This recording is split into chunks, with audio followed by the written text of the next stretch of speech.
the Bible. Is it hard to understand? When it comes to reading the Bible, the first thing that comes to mind is the fact that this is the Word of God. The seals have been broken, and the truth is here.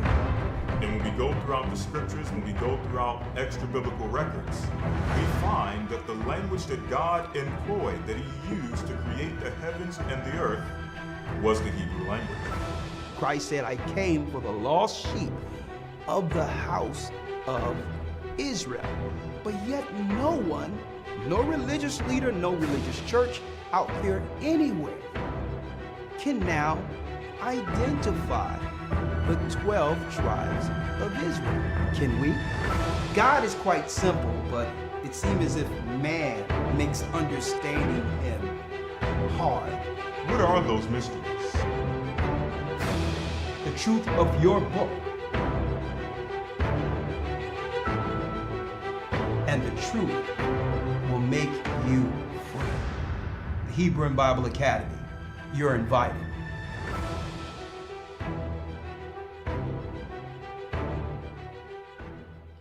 That's right, brothers and sisters, the Hebrew and Bible Academy, you are invited. I'm Elder Gocc of the Gathering of Christ Church here with our weekly Patreon update. Yeah, I'm getting dinged all over the place. Right on time, right? It seems as if these trackers go off at the most inopportune time, but I'm going to put it over here, right? But anyway, I'm Elder Gocc, the Gathering of Christ Church here with our weekly Patreon update, okay? And again, yes, Hebrew and Bible Academy, you are invited. We're going into week 11 coming soon. And we tend to end the academy with the crescendo, right? I'm going to tell you right now, this week we'll be going into a new breakdown in Daniel concerning the end times. You don't want to miss that. The 4 beasts of Daniel updated. We're going to also go into what? The persecution on God's people at the very end, which was also prophesied out of the book of Daniel this week. And what we're trying to do is get the guests together for week 12 roundtable discussion. So still, we're working on the guests there. So we hope to end this on a high note and trying to bring some resolve when it comes to this battle between man and woman, okay, in general, okay? So if this interests you, don't worry about it. We're going into to the end of the academy, but we are opening enrollments for the next academy, all right? 12 out of this world biblical lessons, and we'll have some new lessons added, and we'll also have a roundtable discussion in our next academy. So if you're interested, go to historytimes.org. And that's right, I'm representing right now Passover 2024. I can't wait in a few weeks. Thousands upon thousands of God's people, the children of Israel and Gentiles alike, converging on North Carolina. It's going to be, oh my goodness, what an event. We're going to get all the leaders together and make sure we have dinner with the family a day beforehand. Before the Sabbath come in Friday for the Passover, before the Friday night comes in, we have our vending where brothers and sisters bring all of their particular gifts and merchandise, whatever that is, to share amongst the nation together. And this is how we get an opportunity to patronize one another and to actually support one another in our gifts. Who knows, out of all these things that we actually interact with and trade, whether or not these same people will be useful when it breaks down. Okay, so this is a way of networking, getting to know who can do what.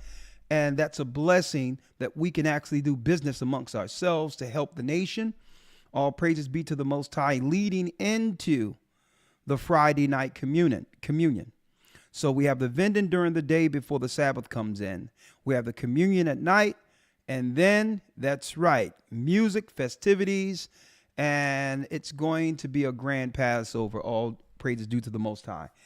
thousands upon thousands will converge on North Kakalaki. Right? So it's going to be a great time. And we'd have a concert and all that in the midst of it, praising the Most High. And again, this coming, that Sabbath, we commune and remember why we are here. The Passover, when Christ gave his blood for the nation. And it's going to be great, and I can't wait for that moment. And also, you're going to hear new announcements coming, going out there for you brothers and sisters. We're going to have, and it's going to be something else, folks. In Atlanta this coming June, we're going to have our first annual Gathering of Christ Church Truth Concert. That's going to be in Atlanta this June. Okay. The second week in June, we'll be there in Atlanta. You'll be hearing much about this. All the great artists who praise the Most High and who are gifted in their own right. That's right. This coming June, we're going to have our first annual Gathering of Christ Church concert. And through this, we're going to be delivering end time prophecy in intervals between artists. So you don't want to miss that. Okay, so you'll be hearing that announcement. Hey, we're going to hit the ground running this year. And we understand that music is a great vehicle, right? A universal language that allow us to actually not just praise the Most High in song, but to also deliver the messages concerning what's going on in the earth today in preparation to help our people. Folks, there's so much going on right now, and I'm about to bring in my brother in a moment, but I want to say I'd like to thank all the sisters who called in. Okay. Someone asked us, Shalom, Elder, I paid my second installment yesterday. Does that count for the next academy? No, the second installment counts for this academy. All right. But if you have any issues or something going on, I'm not the administrator here. The only thing what happens is the camera comes on and I get the books in front of me and I teach. So if you're asking me about some enrollments and installments and how these things, hey, that's above my hat. Okay. That's above my metri. Let me put it out that way. That's the administration. So go into your email, and what you would need to do is there's a contact, right? That we give you in your welcome packet in the academy. So if you have any academy questions, enrollment questions, that's out of my metri grade. Okay. So use that email and they'll take that out. They'll fix that on that side. Okay. I wanted to say thank you for my sisters out there. My sisters out there who responded and giving us some insight to how we can protect our sisters who are getting scammed and coerced into going into Africa. Many people are coming up unreported, especially our sisters. But one thing in particular I would like to put a foot in, if I can. It seems as if we're trying to do something to protect our sisters. I always receive some email, or I'll receive a comment where someone is saying, well, brothers like the Passport brothers are going into areas and getting unalived too. Okay. What does that have to do with the price of tea in China? If we have a lesson trying to protect our sisters from going over into Africa and coming up missing, the last thing I'm going to do is do a tit for tat and say, well, somebody else is doing it also. Okay, that's a very immature way of answering when we're of actually corresponding when we're trying to help our sisters who are being coerced into losing their lives. And our people have to get off this thing where he's doing it too. Okay. The broadcast wasn't about Passport brothers going into another country, getting unalived. Again, they are men. Okay. Men have a level of strength to protect themselves above the weaker vessel. Okay. Women cannot do what men do. And we're trying to emphasize that and sort of protect these women who are going into these places, not realizing the threat. I don't care what they tell you on TV, okay? Putting a man in a full Nelson where your girl Queen Latifah is on TV flipping a guy around and saying halt. That's not real life, okay? And people are starting to believe this feminist rhetoric that they're portraying on TV. And that's a whole nother conversation I'm going to have in the future, because they're actually pumping women up into handling things that they weren't made to handle. And they're doing a psych job on our women. And at the end of it, it's going to destroy our women. So again, I don't want to hear nothing about, well, what about what the men are doing, when I'm talking about our sisters getting killed in other countries. Okay? Give me a break. All right? Now, I digress. Today we'll be going into, in a couple of moments, we'll be going into the migrants engineered chaos that I'm going to talk about briefly before segueing over into Patreon with our Patreon updates. Okay? Now, all right, I'm going to be going into that in a moment. But before I do that, I have a guest with me. Yes. And folks, when I say migrants, it's an engineered chaos. It's exactly that. And I told you what was going to happen. They first came up with this illegal stuff, these illegals, renaming it migrant crisis and all this other stuff. But really, it's to bring in the chaos as well as the new work class, knowing that it's going to cause serious infighting within the neighborhoods. And it's exactly what they've been planning since the beginning of the cold, the flu. Okay? And I'm going to be talking about that on the other side, right?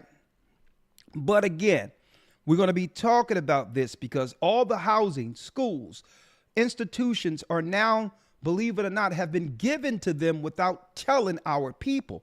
The projects, the low income housing, all of that will go to them because that's the new voting block. Now that our people have begun to wake up to the deception that comes with the Democrat Party. So what they're doing is giving all of the resources to the illegals. And I'm going to be talking about that on the other side. When it comes to migrant, it's an engineered chaos that they're letting loose in our neighborhoods. And I'm going to talk about that in a moment before segueing. And I told y'all during the flu, when they had everybody shut down and people were believing the news with their nonsense, okay? I told you all that get ready because no sooner as this end, they're going to come with something else. Second Baruch broke it all the way down. One crisis after the next. And what are they doing? They're picking people off in the wake, in the cloud of all this confusion. This engineered chaos they have created. But all in all, we're going to point out who are the they. Because I have what? I have a last conversation of a man who stated what their plans were since 2019, who's no longer with us when it comes to what they're doing, because so many people now are identifying the spirit of Zionism that could disrupt societies. Too many people are figuring out about what they would call the ideology of Zionism and how that can have a negative effect on all of our lives. Not to say all Jewish people have anything to do with this. We're talking about the ideology in itself. Well, we have a man with his last testament. His last words will tell you what's really going on in this earth, what was being planned, and what to look forward to next. And I will show that on our Patreon broadcast today. So please be a part of that. Patreon /AGathering144. Now, on top of that, folks, let me make it clear, right? Let me look at my tracker real quick that they call phones. All right. Look at my tracker here. Yeah. It says here that today On this side, we'll be highlighting the migrant engineer chaos before I transition. And on Patreon, we're going to be talking about the flu engineered chaos. And if you want to know what I mean by flu, you all know the thing that just came up and just took so many people, then disappeared. Well, you're going to need to be on Patreon to hear the news we have on that. But that concludes my update. But before I go into the migrant crisis, I need to now talk about, brothers and sisters,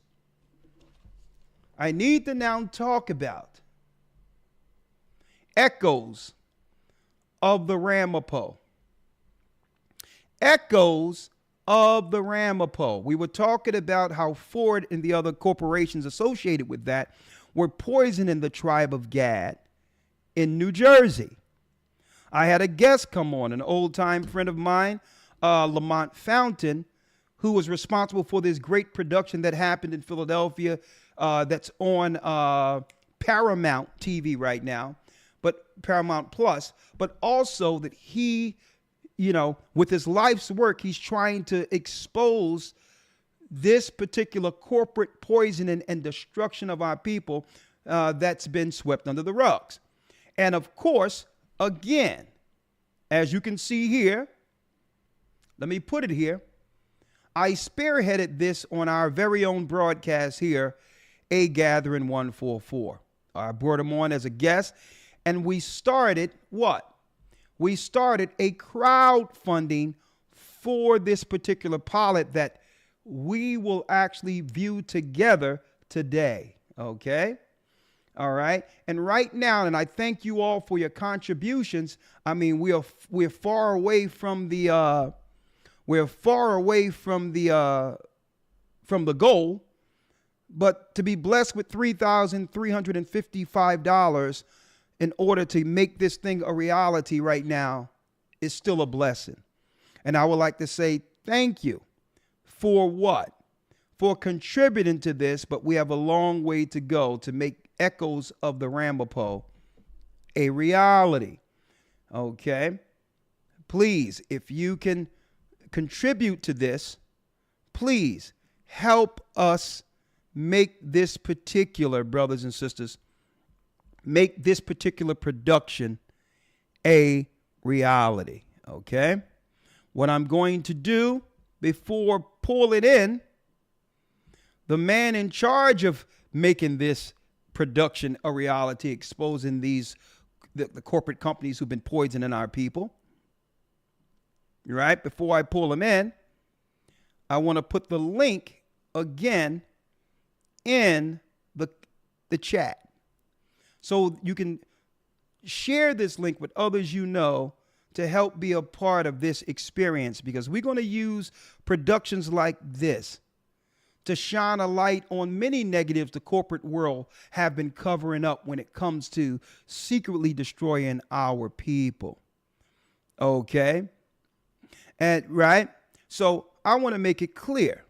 Brothers and sisters, that there's other things going on. What are they putting in the waters? What about the fluoridated water? What can we do to get this out of our water? And what type of research can we do to understand whether or not having fluoride in our public water,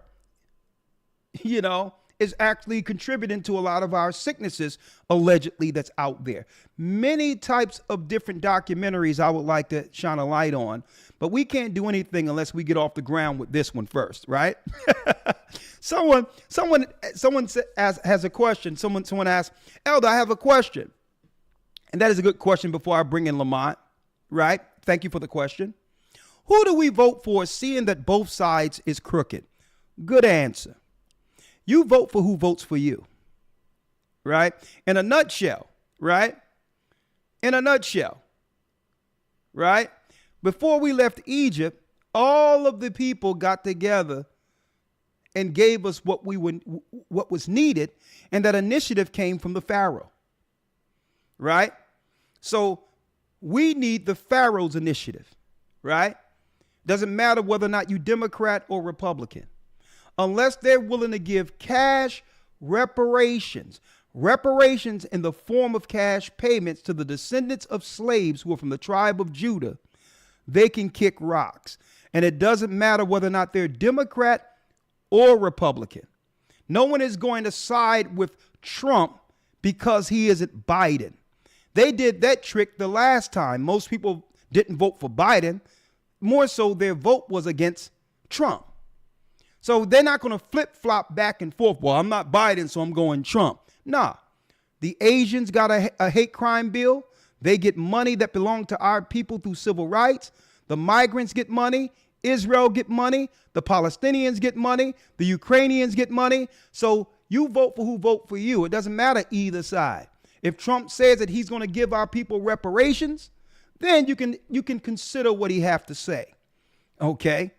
Reparations in the form of cash payments. That's right. Not giving money to HBCUs. Okay? None of that. Okay? No HBCU money. No college debt relief. No unalivened children as some type of caveat that they call reproductive health care. We don't care about none of that. We don't need education. You give our people money like you give Israel, and we'll pay for our own education. So that's the answer to that. If he's not coming with anything, he's in this, which is Trump, he's in the same boat with Biden. Period. Now, let me bring in my brother from the same mother, Lamont Fountain.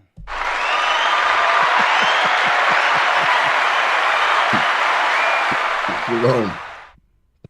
Let me bring you in, my brother. Let me bring you in. How you doing, sir? Shalom. How you doing? I'm blessed by the Almighty. And and of course, I thank you for coming on today, my brother. I appreciate all you do. Thank you. And if you can, please, brother, give us an update of where we are and what you would like to say to our audience today when it comes to echoes of the Ramapo. What advancements have been made since the last time I've had you on our broadcast? So we, as you said, we have about $3,300 that has come in. And as far as where we are in the project, we have a script for episode 1, the pilot. And we have an outline for 9 episodes. So basically an entire first season we have outlined and a plan for where the next season goes. So these and I wanted to say, I really appreciate you doing this, Elder Rakah, and I appreciate what everybody has given so far. A project like this will never get made by the mainstream.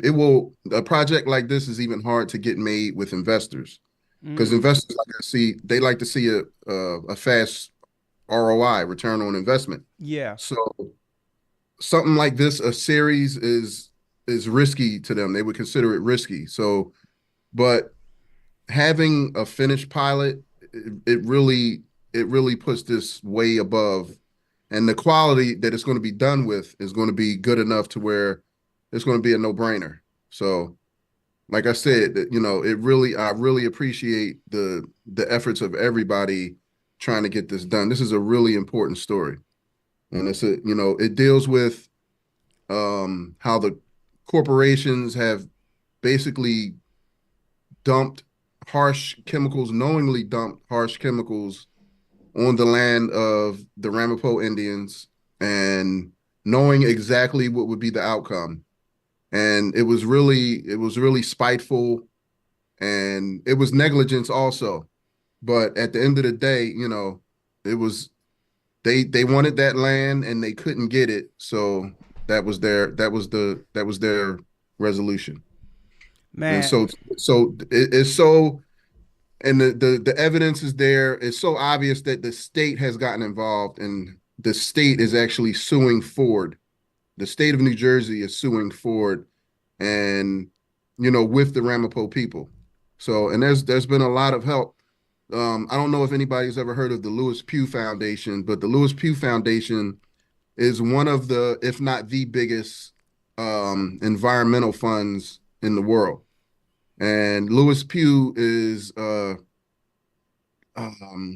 he's an English man that he basically, a lot of people might have heard of him. He swims the oceans to raise awareness on pollution, and he swims the rivers of the world. He actually swam the Hudson River, which everybody told him he was crazy for even attempting it, Okay. because the Hudson is so polluted. They was like, you're gonna kill yourself.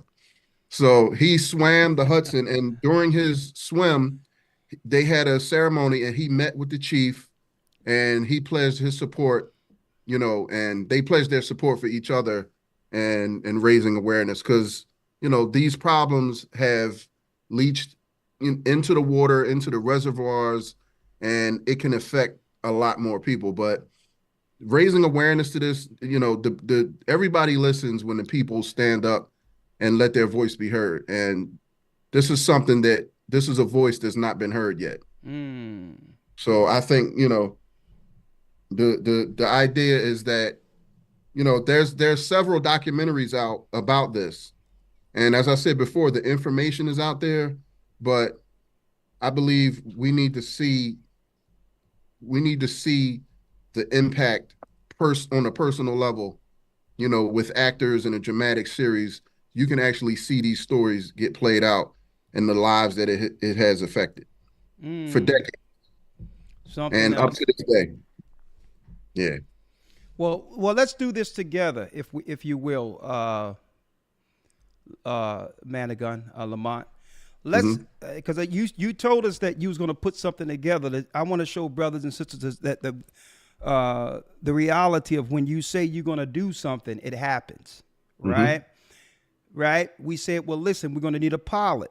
Well, y'all started contributing to this particular crowdfund, and we haven't even scratched the surface. We're here at what? We're here at $3,355 with $100,000 goal to make this series a reality, right?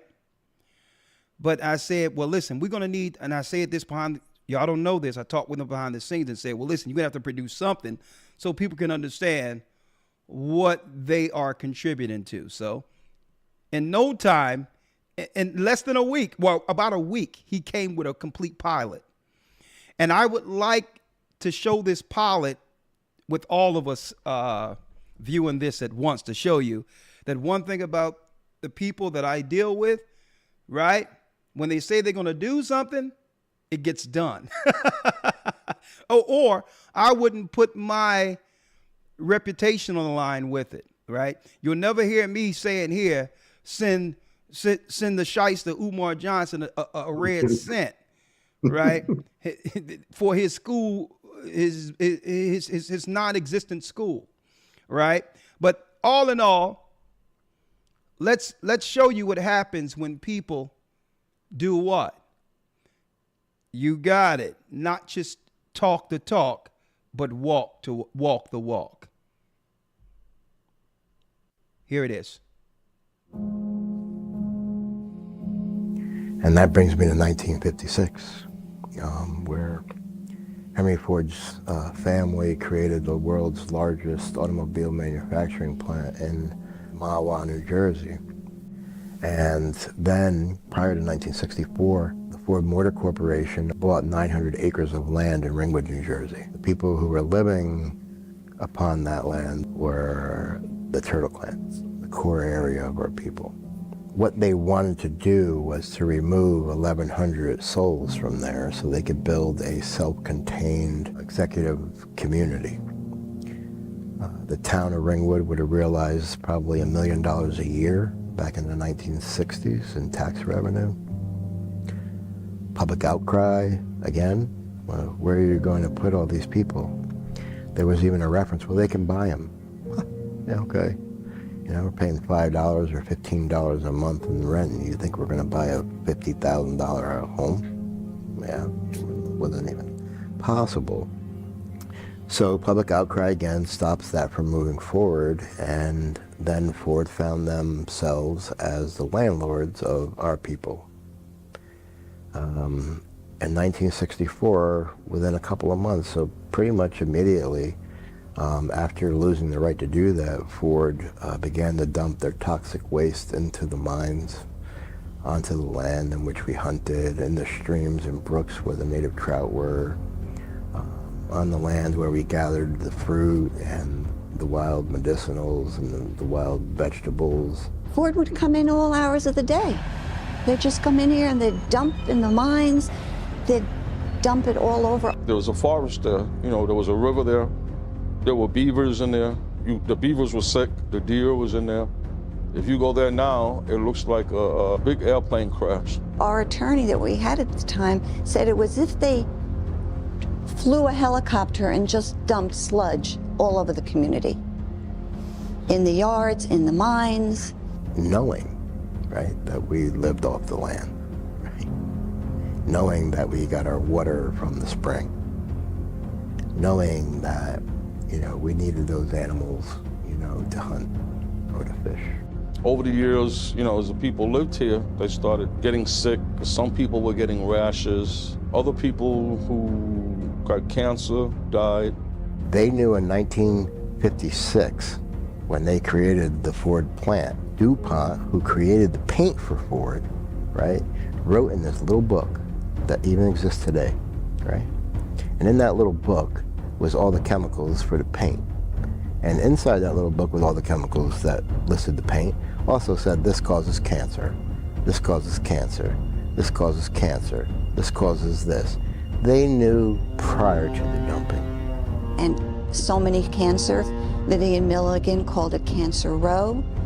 There was methane gas coming out for these poor people that live there. At certain points in time, there were funerals every single day of the week, Monday through Sunday. People being born in the community, growing up, having health ailments. How can you have a community with 1,100 people in it that has gone through what they have gone through, right? Watching 10-year-old Colin die of 2 rare cancers and blind in his uncle's arms. To across the street from that house was my aunt, and we watched her daughter die of cancer at 30 years old and leave 3 kids behind, one of them being 1 year old, and then a year later her mother dies, and across the street a 30-year-old boy who was born with heart defect dies at 30, and then one of the twins of our uncles that lives at the top of the street dies of cancer. Every single person on that one road, there's been multiple deaths and multiple types of cancer, and yet, there's nothing of any significance here. How does any human being live through that? The only way you could live through that is if you lived through it before, right? And it's because we have. It's because we are who we are. Oh my goodness. Chief, I said, do you want to just inform people about what's going on? You just want to inform people, or do you want to inspire people to make a change and to, he said, I want to inspire people to make a change. I told him I think this would be better as a dramatic series. Something with actors, something you could see the what the people go through on a daily basis, and you can get into the story more so than just getting the information, because the information is out there. Echoes of the Rampo aims to bring this vital story to the screen, to showcase the spirit of the Turtle Clan, their struggles, and their undying hope. We need your support to bring this remarkable tale to life. Join us in creating not just a series, but a movement. Your contribution can turn this vision into reality. Be a part of this extraordinary journey. Support Echoes of the Rampo, the Turtle Clan story, and let's make history together.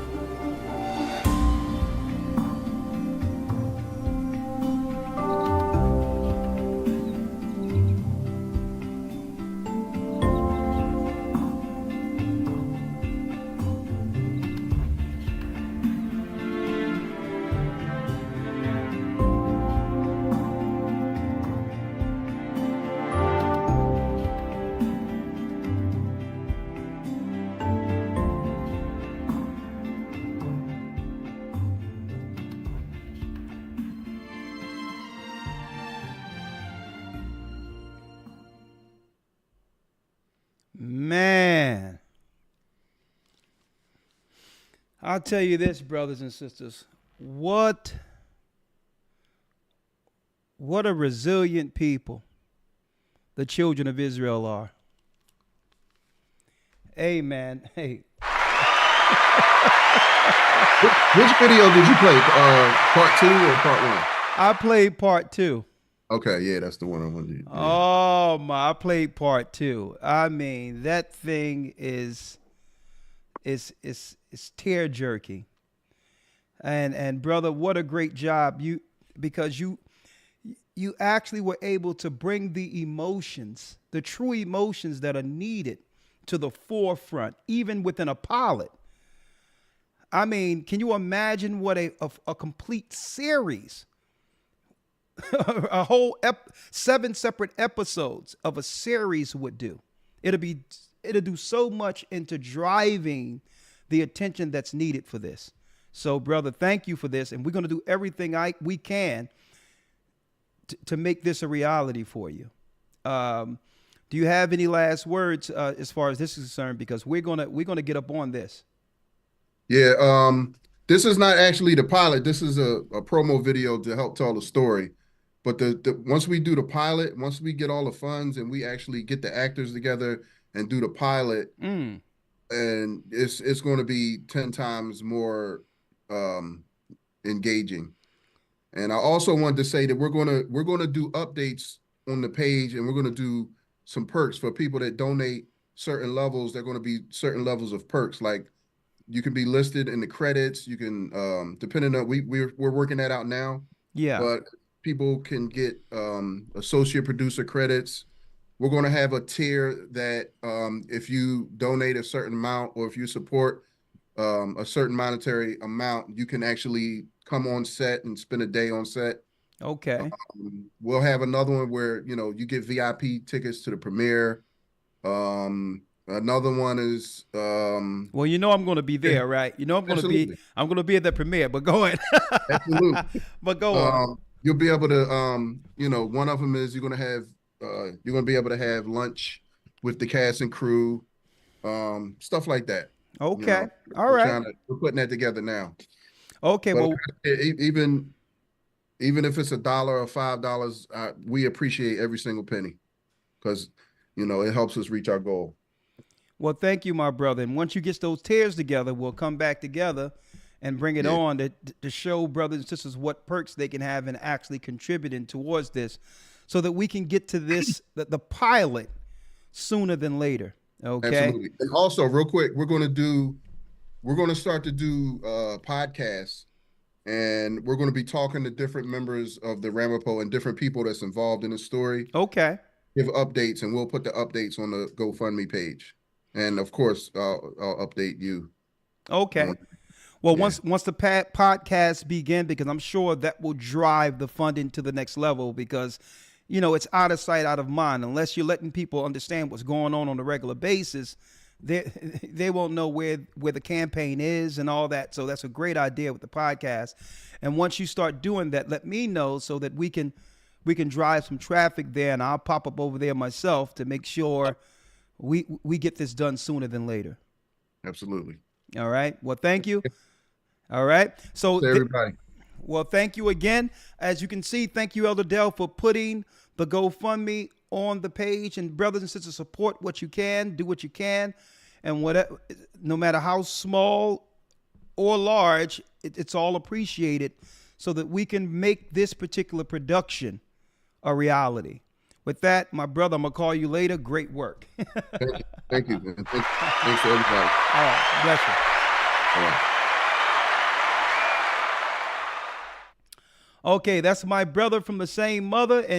And believe it or not, this brother is high level when it comes to the movie side of things. So I'm glad he's on our side, because I believe that this is the beginning of something great when it comes to using our gifts to shine a light on the negatives and the evils that have been done to us in the dark. And I thank the Most High for this platform. You people, all my brothers and sisters, and the Gathering of Christ Church, to actually be here, to have a voice to help our people. It's more to it than just teaching the word. It's also putting what we learn into real-time action to actually help the people who are from the lost tribes of Israel. Okay? So now, real quick, now we're segueing over. Okay? Now we're segueing over now into our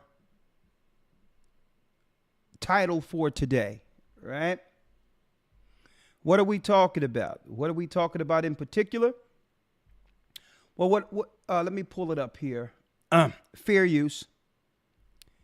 The fact that I said a long time ago that this thing with the migrant crisis isn't what most people think it is. Okay? You have to understand what a mercenary invasion looks like under the guise of helping people. Okay? And then you have now the Chicago mayor and the New York mayor finessing people, claiming that we're slashing the migrant budget, and when you look at what they're slashing, it's only 10%. How is that a play on words? We're slashing the money we're giving them. No, there shouldn't be no money there from the beginning. So now that's a slick way into having people accept these people getting money who shouldn't have money. At the same time, they're cutting everything that belongs to our people in the United States who are suffering in these same communities. So you have to watch their political talk when they say, oh, we're slashing the money. Slashing what money? There shouldn't be any money towards this. So no, people don't want to hear this. And what's going on? Not allegedly, but more people are dying in these shelters. What type of people are they about to release onto our communities this summer? And I told people it's going to be total mayhem in our communities because these aren't just regular people who are getting vetted. Think about taking the worst of any people in a society in number and destabilizing communities in another country and giving them a different legal system to be able to what? To be able to obfuscate or even go over the same laws that we are entitled to. They can cause an issue and just go into another asylum state to only cause more issues. They can go into another asylum city. They could just get on a bus and go into another city after causing chaos here. And now people are dying. Right? So now, fair use, I want to show a little bit of this real quick. Right? And then we're going to talk about this. Welcome back to Live Now from Fox. I'm Jeanette Francine. Our next story takes us out to New York City as we're being told they are in the midst of a migrant crisis. This as asylum seekers are making their way to the Big Apple in record. Now, they talking about asylum seekers. Do these people look like they're running from some war country or something? Totally healthy. What are you talking about, asylum seekers? See, they're using this to do a play on the laws that are on the books to make us believe that, okay, this is to help people. But really, it's to destabilize the community and to replace those who are in the community that the Democrat Party and others have no more use for. This is total betrayal. Numbers. Joining us live to further Fair explain, use. it's Fox 5 New York's Lisa Evers. Lisa, good morning. Thank you so much for. And imagine this, brothers and sisters, not that I would ever advise any of our brothers and sisters to operate outside of the law. Okay? The Bible tells us we must follow the law. But there's clear rules for black men in particular when it comes to being engaged by police enforcement. All right? I was taught at a young age, real quick, son, I'm about to teach you how to drive a car. All right? I'm like, yeah, thanks, Dad. I'm going to get me a little car, whatever the case is. I'm going to save my money and I'm going to see if I can get me a car. And then he says, son, but there's something I need to tell you. Okay? And this was before Boys in the Hood and all these other things that became well known concerning our, I would say, our threatening relationship with police. which means I was being taught that going on this road may one day mean my life. Okay? If I act out in the midst of police enforcement. I was taught by my father, son, if you ever get pulled over by a police, you put two hands on the steering wheel.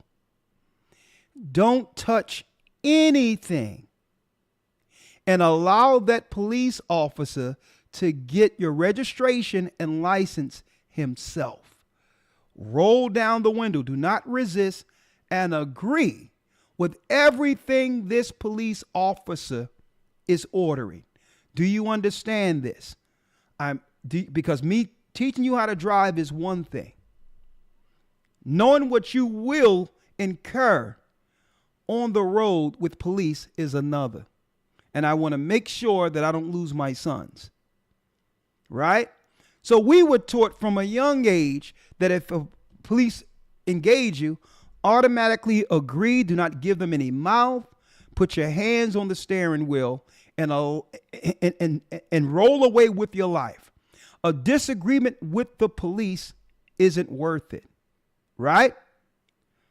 Now imagine how our people in the community understand this, especially after George Floyd and all these things that were promoted, that were put out since then, right? Sandra Bland and all these others. And imagine that the migrants are being taught something different, being told something different, that they can actually stomp out a police. They put hands and feet on a police officer and walked out of court above the law. Now think about this. I couldn't imagine even thinking that that was a possibility to harm a police and come out with my life. So what are they being told concerning the law opposed to what we're taught? And think about what happens when people know that they can actually destroy police officers and not serve one day in jail. Well, listen to this, folks. Think about their interactions with us if they can get away with that. Think about that for a moment. What are they being told they're able to get away with? Because if you can't, listen, if our people, if I know a brother, if he were to put his hands and foot on a cop, you can expect him to be put down like a dog right there.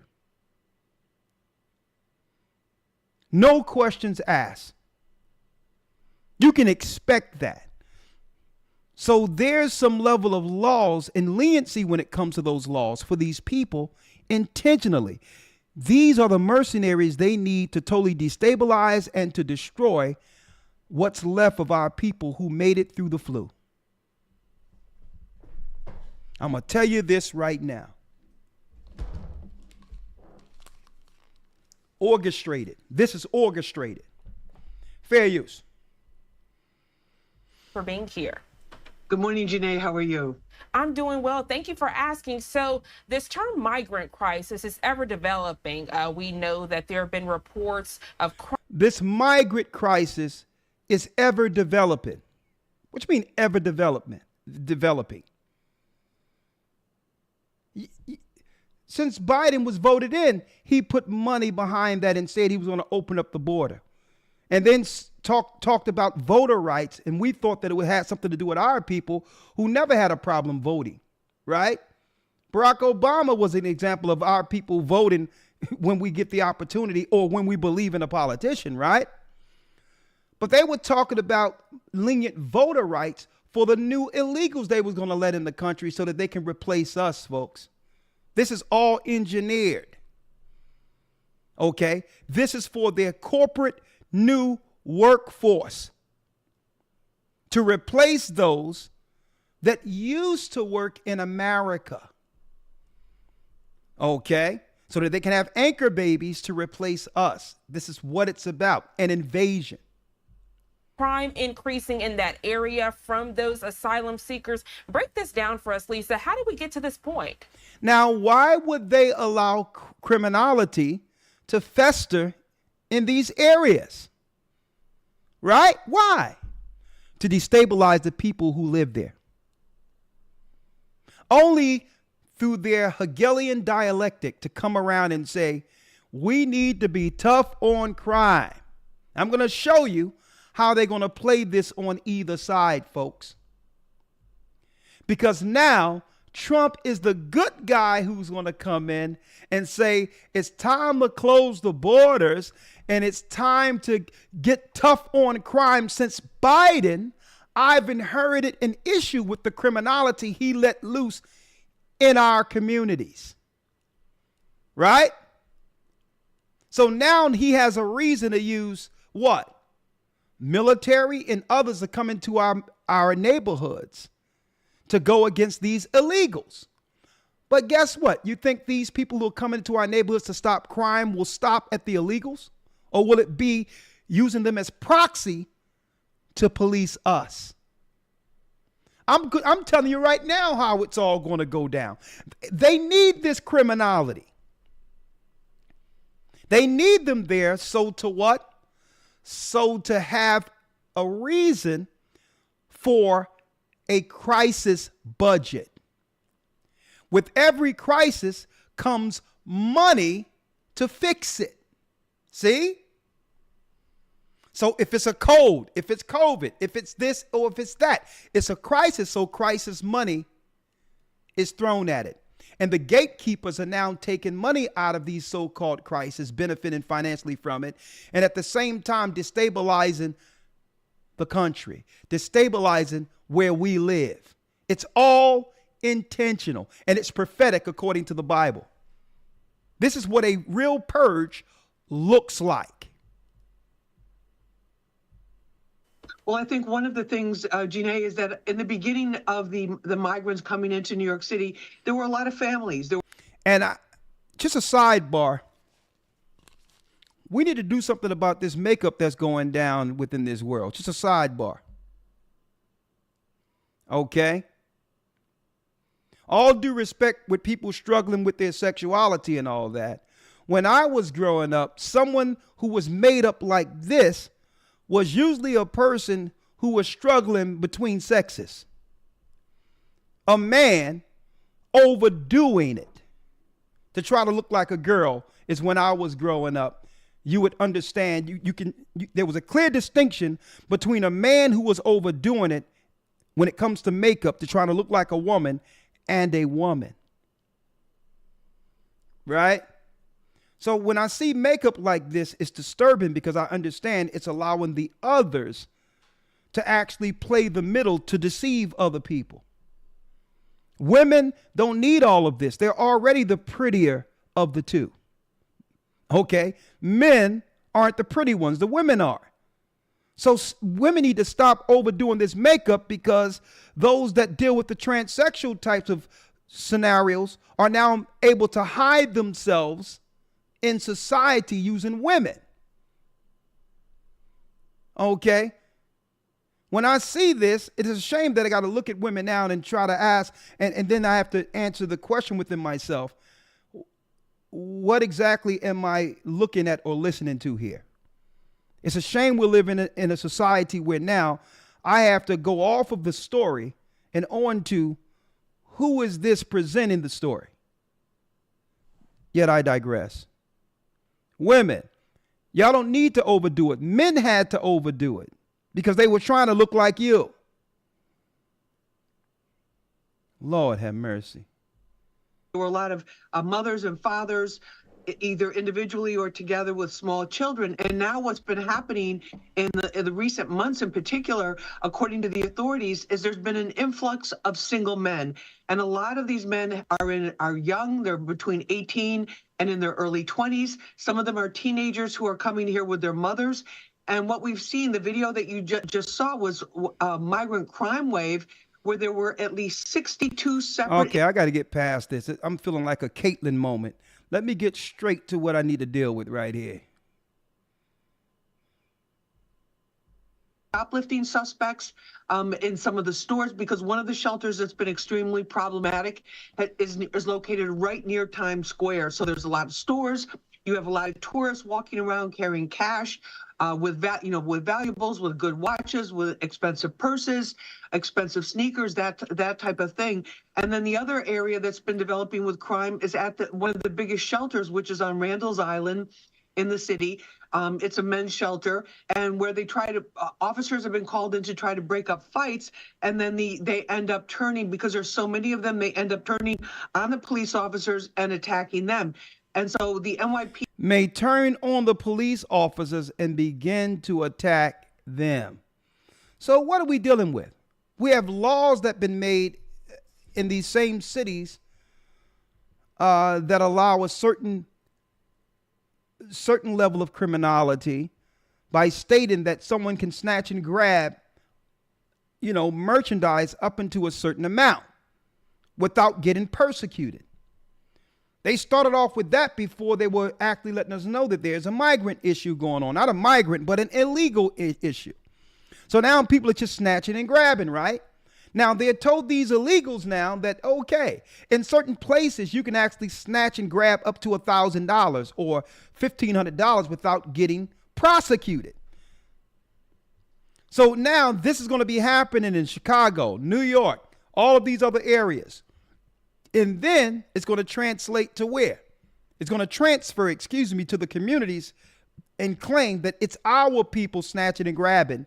And then it's going to give the government full authority to come in to create order. And this is what the plans are, folks. One side allow it to happen, and then all of us are going to get behind what? The president or the elected official who's seeking to make the solution when it shouldn't have been a problem in the first place. See, it's both sides doing this, Democrat and Republican. But you cause an issue so that everybody can, at one time, right, Biden. Oh man, Trump is a racist. Come on, man. George Floyd. Man, we got to get Trump out of there. Remember that? That's how they play with your minds. Only to swing you the other way, to cause people to disturb our communities, only to the degree where, man, we were better off with Trump.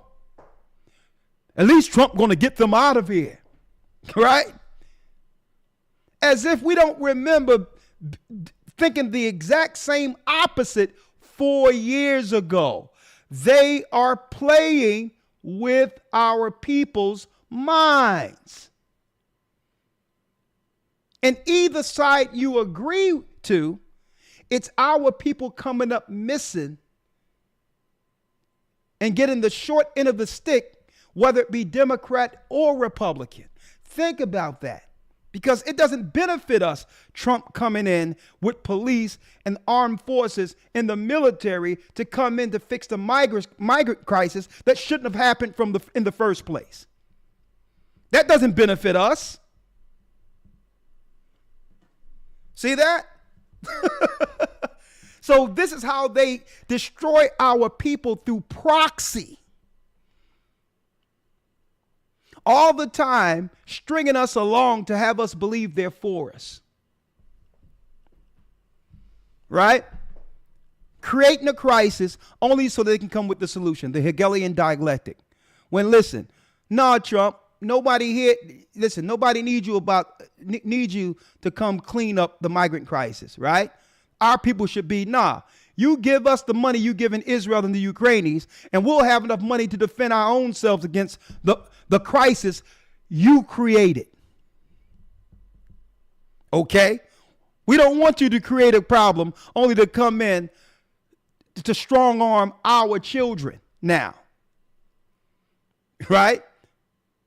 Because when they vote on the floor, there's Democrats and Republicans there. So when they allowed the crisis to happen with the migrants, it was Democrats and Republicans who agreed with that.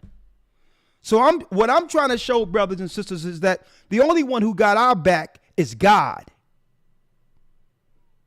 God has our back.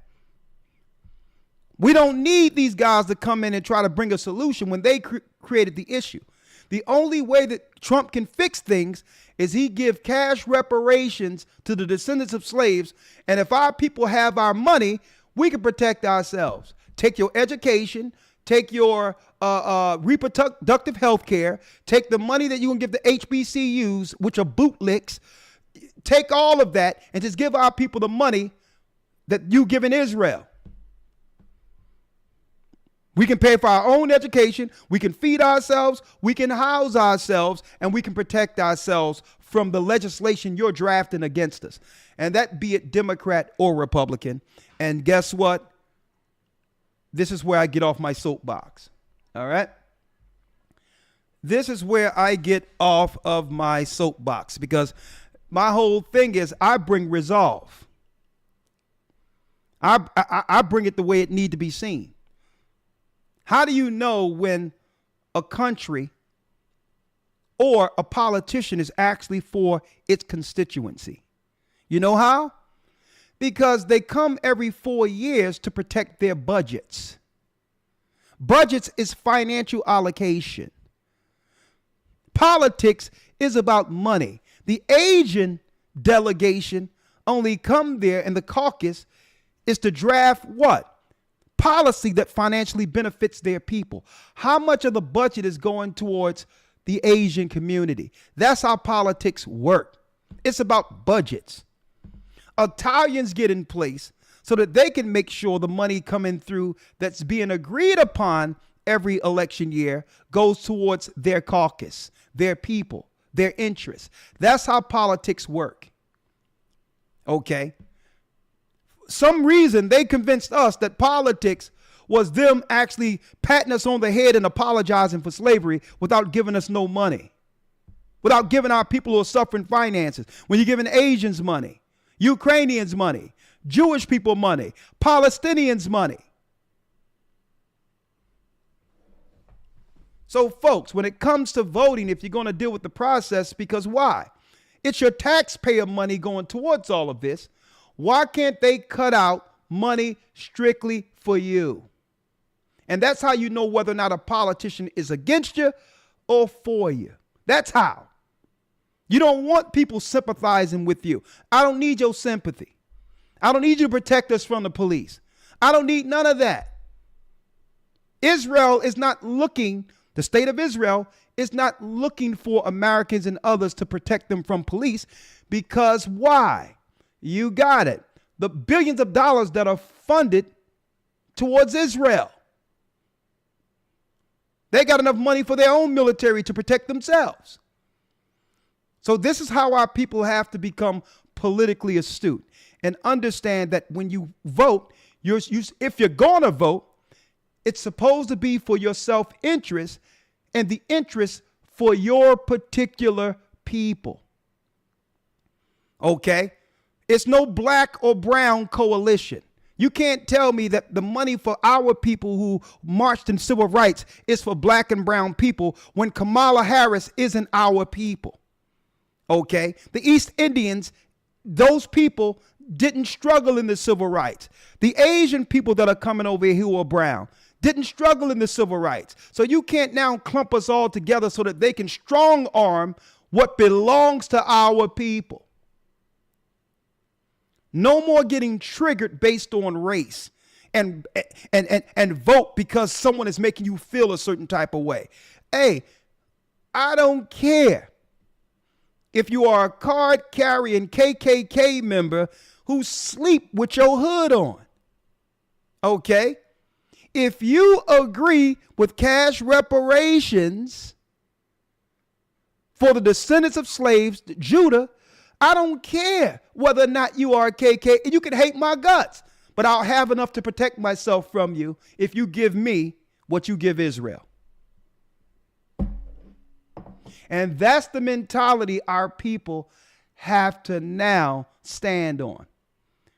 Don't try to trigger me emotionally. I don't care. You all are racist. But that racism didn't stop you from supporting Israel and the Ukrainians and their migrants. I know y'all don't care about the migrants that are coming in here. Y'all are racist against them too.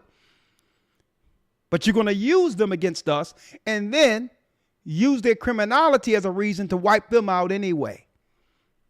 Right? So even though you hate some of these brown people you bringing over, they're useful for the moment. That's why you're pushing cash into them.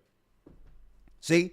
So again, our people got to stop getting triggered through racism and say, well, listen, when it's voting, it's about budgets. This is why they come out every 4 years to ask for your vote and beg for your vote as if they're concerned about you. They aren't concerned about you. They're concerned about if someone else get into office, the special interest groups are going to move the money off of them and give it to a politician who's now in position to make laws for the next 4 years. They're looking to sustain the relationships with the lobbyists who are paying them. That's why they come out. And then once you get them in the office, they could care less about you because now it's payday for the next 4 years for them. And this is why people who are politically savvy, like the Asians, like the other people who are coming over here, they let them know, if you don't, guess what, even the Palestinians that come over here, if you don't cut out money towards us and for our people, we're getting you out of office. It's about the budget. It's about money for politicians. They could care less about you. Democrats have been the enemy of our people since America's inception. Do your history. And they're doing a great job because look at all the Democrat-ran cities and you'll understand the plan they had for us the whole time. Huh?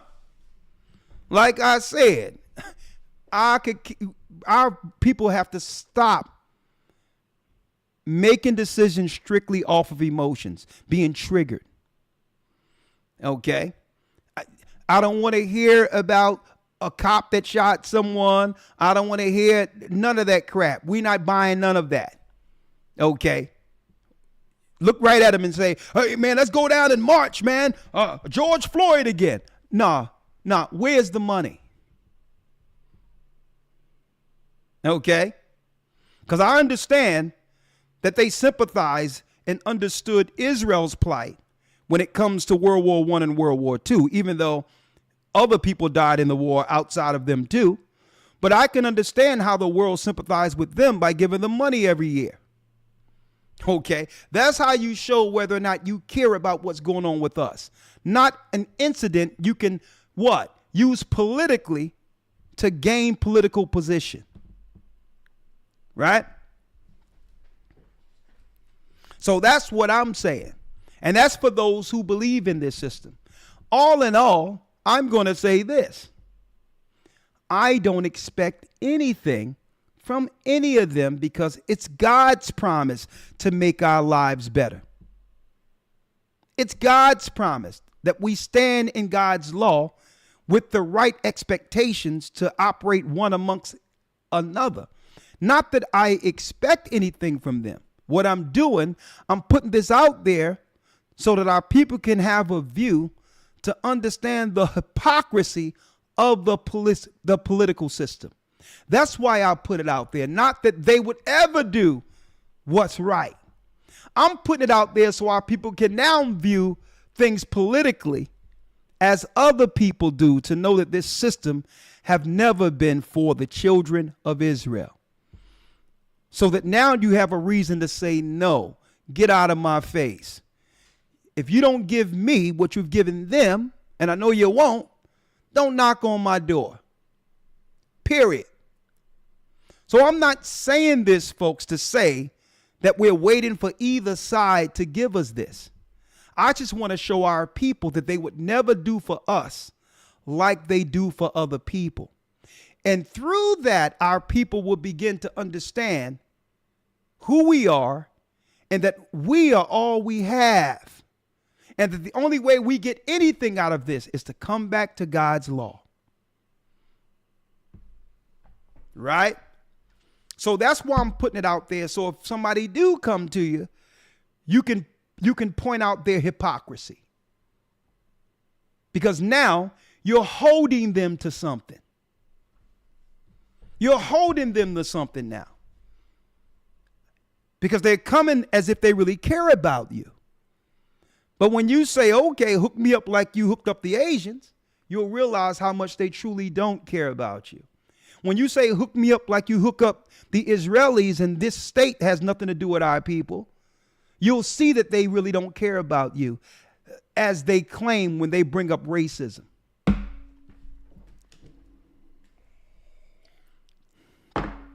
Right? So then it leaves us with really no option. And you know what? When I say no option, and hoping and having hope in a political system that was set up to keep us at the bottom of their pyramid. Right? Now the hope we have is in our God and each other. That's the hope. At the end of the day, we'll realize we've been bamboozled from either side. Okay? So I'm not one of these guys who's saying, well, okay, let's go Trump now. If anyone thought that. Hades to the no, because he's going to play off of us the same way the other side played off of us. Okay? When he come out and say, here's your check for slavery in the trillions for our people, then we're going to look at him and say, well, okay, he's willing to break the system for what's right. But until then, they can all kick rocks. Okay? All right. So, brothers and sisters, I'm saying this to say protect yourself. Please protect yourself. All right? They're going to cut these migrants and these illegal and these criminals loose in our society. Right? They're going to cause chaos in our communities. Please protect your children and have your children aware of what's going on outside when your child go out this summer, this spring to play. And understand that these people are in our communities to instigate provocations. Already in New York, they have actually began, a sister was actually unalived the other day by one of these migrants in New York, allegedly. So it's already cooking up right now to where the threat, these mercenaries will be picking off our people in the communities, right?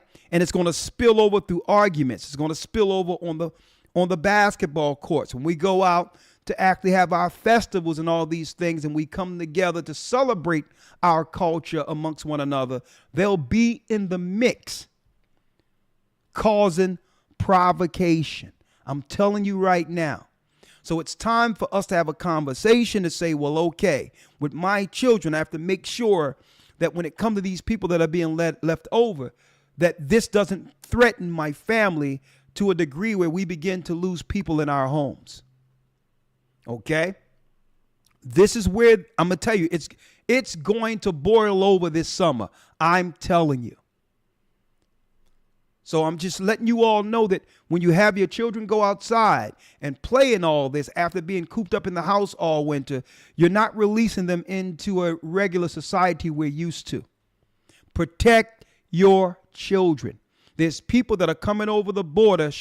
They're strictly here and are protected. They're strictly here to provoke trouble in the neighborhoods. And once they stir up something on this side and somebody die, they'll run into another asylum city and do the same thing. So keep your head on the swivel. And brothers and sisters, stay prayed up, sin not, protect your children. It's the Democrats and Republicans that are behind these mercenaries that they've actually incentivized to come into our neighborhoods to start issues. Okay? I just wanted to put that out there.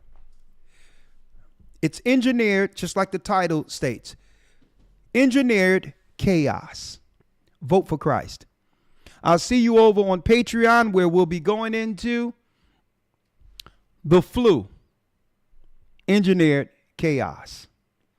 Shalom, and may the Most High be with you. And I'll see y'all this Sunday in our lesson, The Four Beasts of Daniel, breaking down what? End time prophecy from the book of Daniel.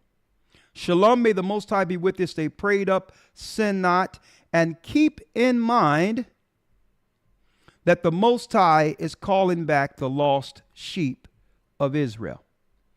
We're the children of Israel, and we're back. Shalom. Oh yeah, another thing I want to say, right, before I go. You have some people out there who would like to get their own websites and all these others and are trying to teach looking like us before the people. Now, I'm going to tell you this right now. Do I feel there's any threat or anything wrong? Am I afraid that of something going on with somebody may come out and teach something and all that? No. What I'm talking about is people who follow our church and behind our backs are sending email to other people to try to cause division, looking like us with white on. Folks, you can tell them if they're doing this that they can kick rocks too. Okay? Because you have to be honest. Okay? If you believe what you're doing is true, then you go out and do it and get it from the mud and work from the beginning like any church that have been established in the work of the Almighty. You don't go behind a work already to try to divide. That isn't Christ. And if you operate like that, it's going to come to nothing anyway. I've never seen it happen the way people are doing this, trying to go behind and try to get members and siphon members. I've never seen any people who have done that succeeded. Not once. Because it's dishonest. Is Christ divided? And I'm not saying that you have to be with us. That's fine. Right? But I would be a snake in the grass if I was to go look online and go to Instagram and see people that are following IUIC or following UPK and begin to send messages to their members to say, hey, I'm doing something over here too. Would you like to come into this class? That's dishonest and that is divisive. And it doesn't matter if I agree with their doctrine.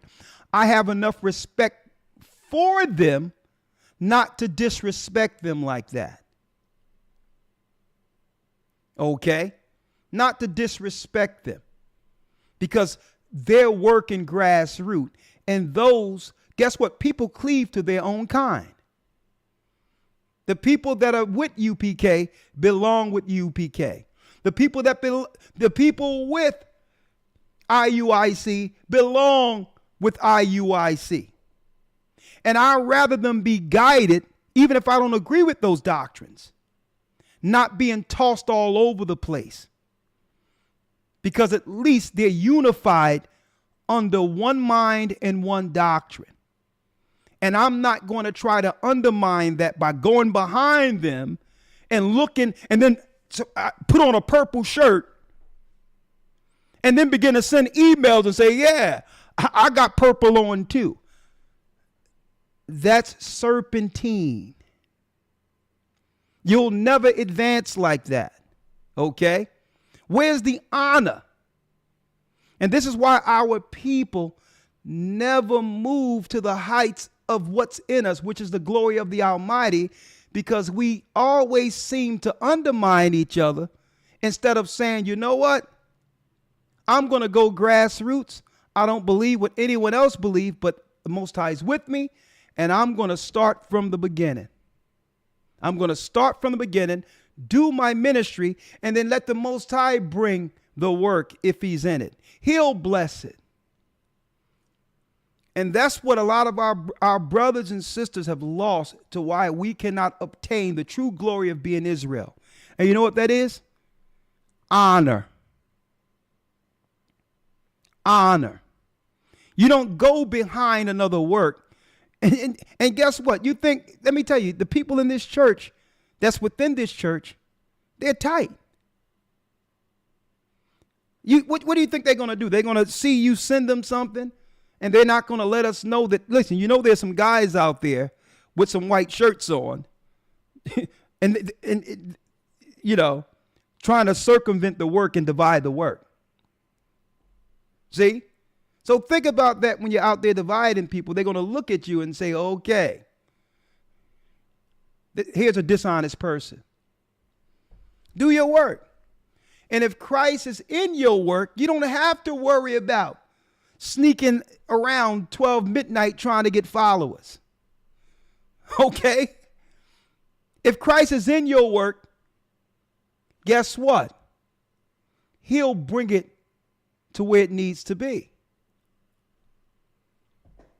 Okay? There's a such thing as honor. Okay? There's a such thing as respect and honor. This is why we don't go behind other people to try to siphon people off of them, because it's wrong. Okay? Learn honor and respect. Brothers and sisters, we'll see you in a couple of minutes on Patreon. The Flu, Engineered Chaos. Shalom.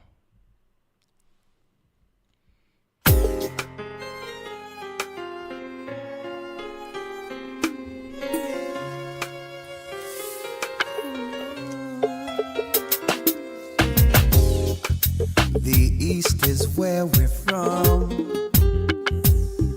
The 12 tribes of Israel. In 721 BC, the Assyrian king, he took us down, we fell. With a great escape we went through the Euphrates. The Lord held the water still. To a land where no mankind dwelt, we went. The 12 tribes of Israel. That's who we be. Manasseh, the Cubans, Ephraim from Puerto Rico, Naphtali from the Isles of Hawaii. The Lord is calling back Israel. Zebulun from Panama, Gad, the North American Indians, Simeon, the Dominicans. Our highest gathering is Israel. The Arabs and Africans told us. At gunpoint. Together our wives and children then sold us. In the belly of these great ships we traveled in fear. By the rivers of Babylon we found our brothers here. A high gatherer. Asher in Colombia. Reuben from Australia. Issachar, the Mexicans. A highest gathering in Israel. Judah, the Negroes. Benjamin, the West Indians. Levi, the Haitians. A highest gathering in Israel.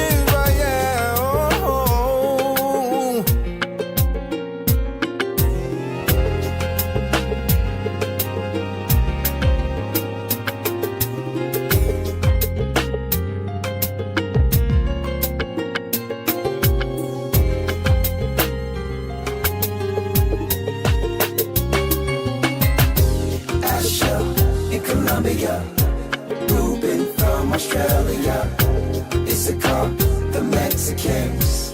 That's who we be. Judah, the Negroes, Benjamin, the West Indians, Levi, the Haitians, Manasseh, the Cubans, Ephraim from Puerto Rico, Naphtali from the Isles of Hawaii. The Lord is calling back Israel. Zebulun from Panama, Gad, the North American Indians, Simeon, the Dominicans. Our highest gathering is